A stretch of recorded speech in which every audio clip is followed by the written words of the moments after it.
Akeekkachiisa warra diina jala yaa'u yaa kanarra diinaaf irree taatee teessu dhufa guyyaan dhabdu lubbuu bakka keessu boru fagoo seetee arra diinaa wajjin koflaanu ciniinta taa'in laffayni dhagaffelaa jirta arrakka duriimi ija dhugaa saniin nama wal hordofa kan nutta hujjiraa qoree fi horofa qabsoo saba keenya karan taane oofa paartii bilxiginnaa warra mataa hoffa nurratti hin deebiftan Itoophiyaa moofa jaalattuu jibbituu qabsoon itti fufa addaan nu facaaftan akka ilmoo bofa mootummaa abbaa irree abadanni qofa.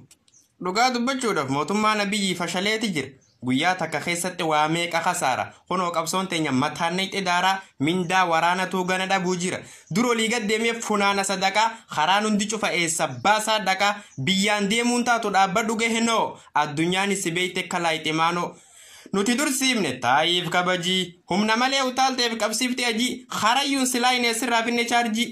nu daran sirra ko guddoo keessa jira buuqii sirraa arcaafne maal tofe kabira takkaana jaambaane kan nu yaade shira meeqa qajeelchinee garaa qabrii jira duniyaa tanarra nu himoosaa jira